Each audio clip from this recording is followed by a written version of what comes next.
এই পৃথিবীতে গরিব মানুষের জীবনটা যে কত অসহায়, দরিদ্র মানুষগুলোর কষ্ট জন্ম থেকে শুরু হয় এবং কবরে যাওয়ার আগ পর্যন্ত। গতকালকে আমার সাথে একটা ঘটনা ঘটেছে, যেটা আপনাদের সাথে শেয়ার করলে আপনারা বুঝতে পারবেন যে আমি কথাগুলো গতকাল থেকে আমাদের বাসায় গ্যাস বন্ধ হয়ে গিয়েছে এবং গতকাল থেকে তো সারাদিন বৃষ্টি, সবাই জানেন, একদম সকাল থেকে রাত পর্যন্ত বৃষ্টি। এর মধ্যে আবার আমাদের ফ্রিজটাও নষ্ট হয়ে গেছে বৃষ্টির কারণে, মানুষ এনে ঠিকও করাতে পারছি না। কি একটা যাই হোক, পেটের ক্ষুধা তো আর এত এত সমস্যা মানে না, যেহেতু এখানে কোনো বিকল্প ব্যবস্থা নেই রান্না করার, এর জন্য আমাকে আসলে বাহির থেকে খাবার আনতে হতো। এদিকে আমাদের বাসায় একটাই ছাতা, আমার শ্বশুর আব্বা ছাতা নিয়ে চলে গেছে এবং আমাদের যে ছাতাটা সেটা বাচ্চারা ভেঙে ফেলেছে, এরপর আর কেনা হয় নাই।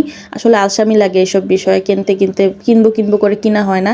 এত যে খারাপ পরিস্থিতি হয়ে যাবে তখন তো আর বুঝি নাই। তো যাই হোক, গতকালকে দুপুরে ঠিক মতো খাওয়া দাওয়া করতে পারি নাই, কারণ দুপুরে রান্না অর্ধেক হয়ে অর্ধেক আর হয় নাই।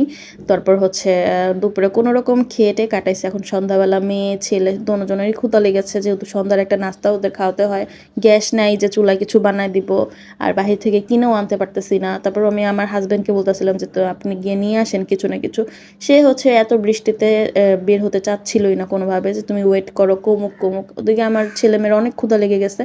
আমি তো মা, আমার তো সহ্য হয় না, আমি তো এত ধৈর্য ধরতে পারি না। বাবারা আসলে পারে, কিন্তু মায়েরা এত শক্ত না, বাচ্চাদের ক্ষুধা তারা সহ্য করতে পারে না। তো একটা পর্যায়ে আমি বললাম যে আপনি যাবেন না, আমি গিয়ে আপনাকে দেখায় দিব। এরকম আমার জিদ উঠে গেল। তো তারপর হচ্ছে আমি বোরকা পরে বের হয়ে গেলাম। আর ঘরে বসে আসলে বৃষ্টির এতটা যে প্রখর সেটা বোঝা যায় না। আমি বাহিরে বের হওয়ার পরে দেখি যে প্রচণ্ড বৃষ্টি। এই দেখেন আমার চুলায় গ্যাস জ্বলে না এখন পর্যন্ত। আর আমার তরকারি রান্না পুরো কাঁচা, আলু কাঁচা, মাংস কাঁচা, জাস্ট কষাইছি ওই সময় গ্যাস চলে গেছে। তো এই অবস্থা। যাই হোক, আমি হচ্ছে তারপরে বাহিরে বের হয়ে দেখলাম অনেক বৃষ্টি। তো তারপরেও হার মানলাম না, তো ভিজতে ভিজতে চলে গেলাম। আমি ভাবছিলাম যে আশেপাশে কোনো ছাতার দোকান পাবো, একটা ছাতা কিনে নিব, অথবা একটা রিক্সা পাবো। বাট না, কোনো ছাতার দোকানও পাই নাই, কোনো রিক্সাও পাই নাই। বাজারে যেতে যেতে ভিজে টুপটুপা অবস্থা। আমি এরকম পরিস্থিতিতে কখনোই পড়ি নাই। তারপর হচ্ছে এই যে খাবারগুলো, পরোটা কিনলাম, কাবাব কিনলাম, ভাবলাম যে এগুলো রাত্রেবেলা বৃষ্টির মধ্যে খেতেও ভালো লাগবে, আর বাচ্চারা আবার একটু পছন্দ করে, নিচ থেকে খায়।